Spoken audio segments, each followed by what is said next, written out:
नमस्कार दोस्तों, मैं हूं गीता, लेकर आई हूं अपना शो जासूस या जर्नलिस्ट।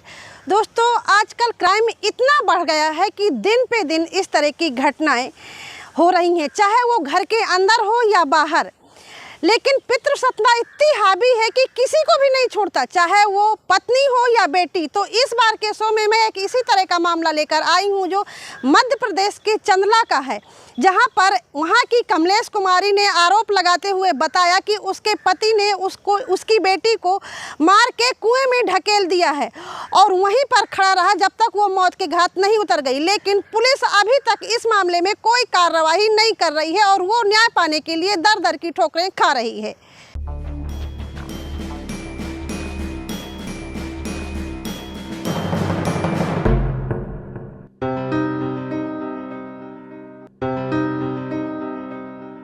हमारी कवरेज के दौरान जासूसी में कमलेश कुमारी के जीजा बताते हैं कि कमलेश कुमारी की शादी काफ़ी समय पहले चंदला गांव में हुई थी, लेकिन कुछ साल बाद उसका पति ख़त्म हो गया और उसके 2 बेटियां थीं। ससुराल वाले दबाव डालने लगे कि उनके घर में लड़का है तो उसी में बना दिया जाए।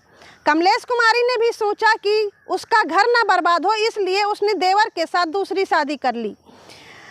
शादी होने के कुछ दिन बाद देवर लड़कियों और मां को मारपीट करने लगा, प्रताड़ित करने लगा। इसकी शिकायत पहले भी कमलेश कुमारी ने पुलिस में कई बारी की, लेकिन पुलिस ने कोई ठोस कदम नहीं उठाया। लगभग 2.5 महीने पहले फिर से मां और बेटियों के साथ उसने मारपीट की। इतनी ज़्यादा तपती धूप में 4 घंटे तक धूप में खड़ा कराए रहा तीनों को।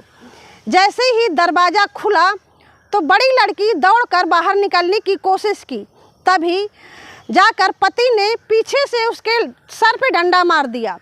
जैसे ही डंडा लगा तो बाहर ही कुआं था, लड़की कुएं में गिर गई। पति ने और जेठानी ने लड़ते झगड़ते कुआं में ढकेल दिया, मारत दौरे में हमारे घर से निकला, दौरे में कुआं है, खूब मारो करे। 3 दिन से हमारी लड़की भूखी प्यासी, खाना नहीं दिया, हल्ले आकर दौरे में कुआं में पटक दिया। मेरी छोटी बच्ची 12 साल की है, वो भागी है, हम भागे हैं, सो हमको भी मार पीट करके एक कने पटक दिया, लड़की को लेकर ढकेल दिया है। बड़ी लड़की चिल्लाती रही, मम्मी बचा लो, मम्मी बचा लो, हम कोई नहीं बचा पाया। कुएं में जब लड़की गिर गई तो डंडा लिए वहीं पर खड़ा रहा और मोहल्ले के लोग बचाने आते कि उनको भी गालियां देता रहा कि कोई कुएं के पास नहीं आएगा जब तक इसकी मौत नहीं हो जाएगी। इसलिए लड़की की वहीं पर जान चली गई। फिलहाल जल्दी से सूचना दी गई पुलिस को और 100 नंबर आई, तब जाकर लाश को निकाला और पोस्टमार्टम के लिए भेजा। लेकिन तब से वो बराबर प्रताड़ित हो रही है और न्याय के लिए भटक रही है, लेकिन अभी तक पुलिस ने किसी भी तरह की कार्रवाई नहीं की है और उसको अभी भी जान का खतरा है। कमलेश कुमारी ने ये भी बताया कि शादी के बाद से ही उसका पति लड़कियों और उसके साथ प्रताड़ना करता है, मारपीट करता है, अपनी भाभी के कहने पे चलता है। इसी के चलते उसने इतनी बड़ी घटना को अंजाम दिया है। लेकिन वो चाहती है कि जिस तरह से उसकी लड़की को मौत के घाट उतारा गया है, उस तरह उसे भी सजा मिले। उस कह रहे थे कि हमको जगह जमीन नहीं देना है लड़कियन को, और जेठानी के एक लड़का, तो जेठानी कह रही थी कि मोरे लड़कन का मिलो चाहिए जगह जमीन। हमने यही कही थी कि ना दो, हमारी लड़कियन को ना मारो, हम मंजूरी करके खवा लेंगे। कितनी तारीख की घटना है? ये 12 तारीख की घटना है। फिलहाल बहुत दौड़ने के बाद और कार्रवाई करने के बाद अभी 4 दिन पहले पति को पुलिस ने गिरफ्तार किया है। लेकिन वो चाहती है कि जैसे उसने अपने भाभी के कहने पर इतना बड़ा जाल साजिश बिछाया है और उसकी लड़की की हत्या की है, उस तरह से पुलिस भाभी को भी गिरफ्तार करे। हमने किया, मतलब पुलिस में जैसी कही के क्यों नहीं करो उन्हें गिरफ्तार जेठानी का, तो वो जो कह रहे थे कि आपके पति गवाह दे दी है के मतारी बिटिया की लड़ाई, भाई सो बिटिया इनकी मतारी ने मारा रो है, तो मैं कहो जैसे हमने मारा तो हमें क्यों नहीं गिरफ्तार करो पुलिस वालन ने। 2 महीने से फरार, मतलब हमारा पति फिरत रहा है, बोले नहीं उसकी गवाही लगेगी तुम्हारे पति की। मैंने कहो कि पति कल्पना तो जो खून है ही है, तो उसकी गवाह लग रही हो, हमारी गवाह कुछ नहीं लग रही। मैंने कहा हमें गिरफ्तार करती ना हमारी लड़की, हमने मारो तो कह रहे आगे का सोच लेना, अब मर्डर 2 ठिया और कर भी, बिटिया और महतारी और ना छाड़ बिटिया भरे खतो तो मारो, तो छोटी बिटिया को अब कमलेश को भी मार देंगे। अब आगे वो बताती हैं कि उनको हिस्सा ना मिलेगा तो कब तक भाई भाभी खिला देंगे और कब तक मायके में रहकर वो ज़िंदगी गुजारेगी। उसके एक बेटी है जिसकी शादी भी करनी होगी, उसको पढ़ाई लिखाई भी करनी होगी।